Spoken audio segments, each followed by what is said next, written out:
So is Thailand about to take another hit to its foreign tourist industry? I think it actually is, and I think there's 3 good reasons to think so. So let's jump into it right now.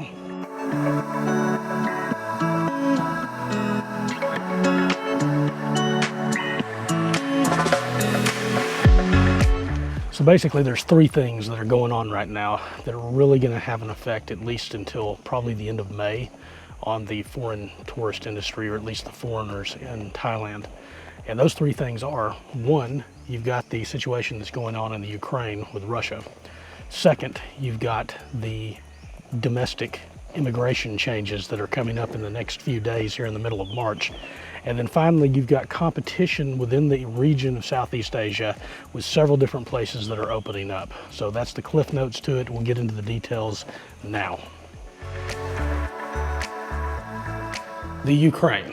There are about 3 different things that are already affecting tourism, not only here in Thailand, but of all of Asia, regarding the Ukrainian and the Russian situation. So in February of this year, there were 17,000 Russian and Ukrainians that were tourists here in Thailand.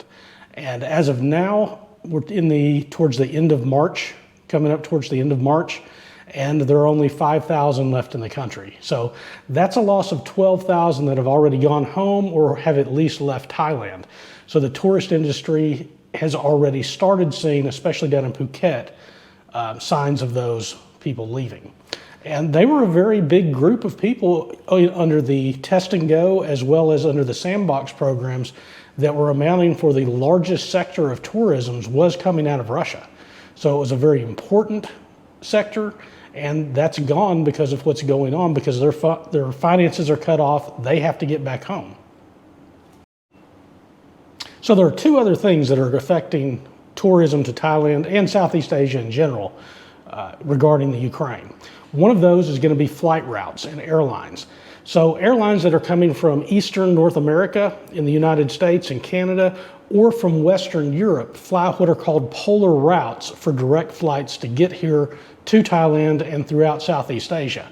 Well, now that the airspace in Russia has been closed off to foreign airlines by Russia itself, as well as allied countries such as Canada, the United States, and the United Kingdom, the airlines are going to have to reroute those to different routes that do not fly over Russia. That will amount to longer flight times and obviously more fuel that will be needed to spend on those airlines, which will cause the cost of tickets to go up. Some of those airlines simply will not be able to reroute and will have to cancel those routes altogether. Probably most people don't remember this, but back until about 1992, 1993, during the Cold War especially, we didn't have these polar routes. And routes coming from the eastern United States would have to stop over in Alaska before they would head back down to Asia and to Southeast Asia. The final thing regarding the Russian-Ukraine thing is going to be the price of fuel. Because Russia is such a heavy exporter of fuel, both to Asia as well as to the European continent, those fuels are now under sanction, and that oil is not going to be getting out of the country. And so it's going to cause the cost of oil to continue to go up. In fact, it went up to $130 a barrel, and I think it's down to about 100 the time that I'm putting this video, but it's expected that it will continue to go up. This is obviously going to lead to higher costs for jet fuel, and that jet fuel is going to be passed along to the consumer, making for higher sales price on the tickets, and making it less affordable for many people to travel, especially for a budget holiday coming to Southeast Asia. So all of those issues regarding the Ukraine is going to cause for less tourism that's available to come to Southeast Asia and to Thailand in particular. So the next thing that we need to talk about is going to be the immigration changes that are happening here in Thailand.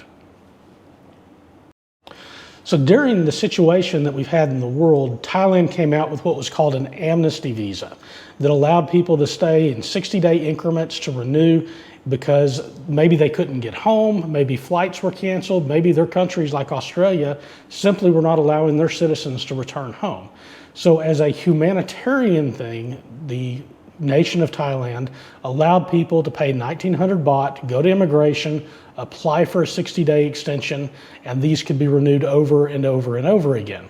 Well, now that tourism's open in Thailand, those amnesty visas are probably going to be going away. I haven't seen anything as far as those being renewed, and they're set to sunset on March the 25th.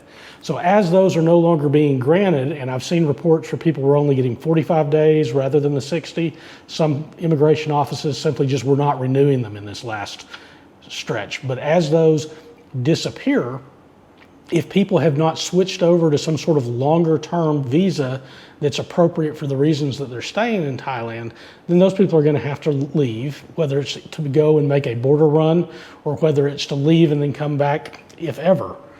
Because of that, we're going to see a lot of people that had been in Thailand that were basically using those as a way to stay in Thailand, which was not really the purpose of the visa to begin with, but in reality, that's what was happening.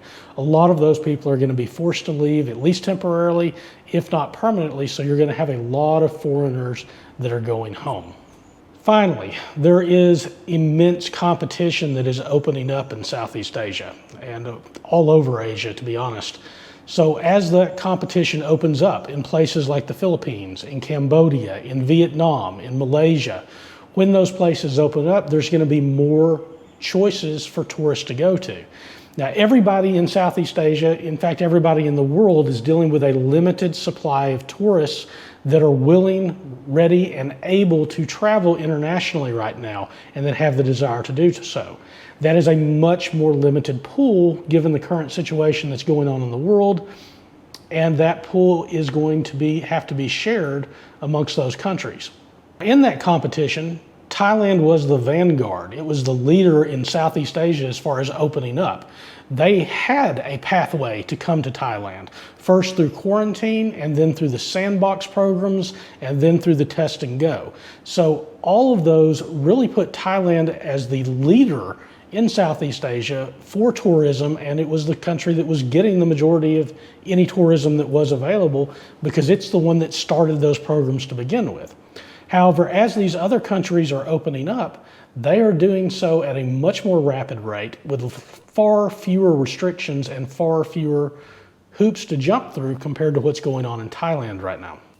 So if you look at, for instance, Cambodia has now completely eliminated all restrictions. There's no quarantine, there's no testing. As long as you're vaccinated, you're in. If you are not vaccinated, then you have to do a quarantine. If we then look over at Vietnam, I'm extremely shocked at their program. Theirs is based, it doesn't matter whether you're vaccinated or unvaccinated. And in Vietnam, you don't have to do a quarantine.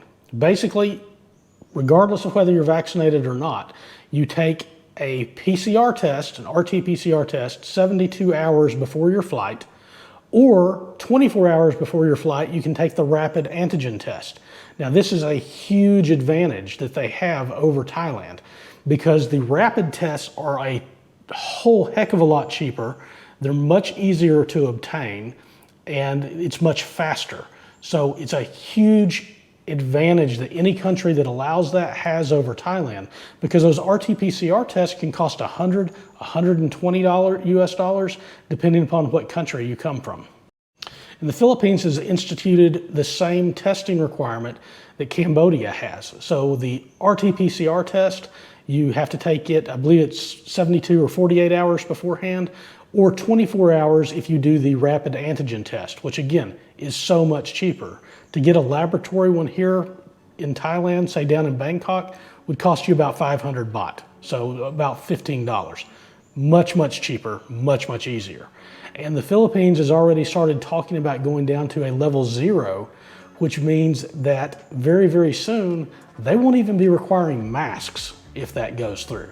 And I know that that is against the consensus here in Thailand, and I understand that, but travelers who have been vaccinated and are going out, that is going to be a huge consideration when they go to places. And if the Philippines implements that, then they are going to have another advantage over Thailand. Now, in all fairness to Thailand, all of these countries are completely different. Cambodia, Vietnam, the Philippines, and Thailand are not the same countries. The same people are not necessarily coming to these countries. They are completely different cultures. That's completely different food that you eat when you go there. So some people are going to Thailand simply because they want Thai culture. Some people are going to Vietnam because they want Vietnamese culture. But a lot of people who travel for vacations to Southeast Asia are simply looking for a vacation. And so the ease of entry is going to make a difference. Now, another thing in Thailand's defense is very recently, I know the committee met and that they are going to officially get rid of the incoming RT-PCR test. In other words, the pre-flight one that you take before you come to Thailand. And then you would only take the one once you get here on the ground, and then a self-administered one 5 days later. And that's a step in the right direction, although I'm curious from a policy standpoint why you would do the pre-departure test to get rid of and then have one when you land. It seems to me that you would want to do it the other way around. But anyway, so we will see what progress that Thailand makes there. I think all of those things, some of it well beyond the government's control, is going to limit the amount of tourism, not only that's coming to Thailand, that's really traveling anywhere in the world right now. And I think that that's going to be for the next several months. So I hope I'm wrong, but we shall see. Thanks for watching. Make sure you subscribe if you like this content and you want to see more, and I'll see you in the next video.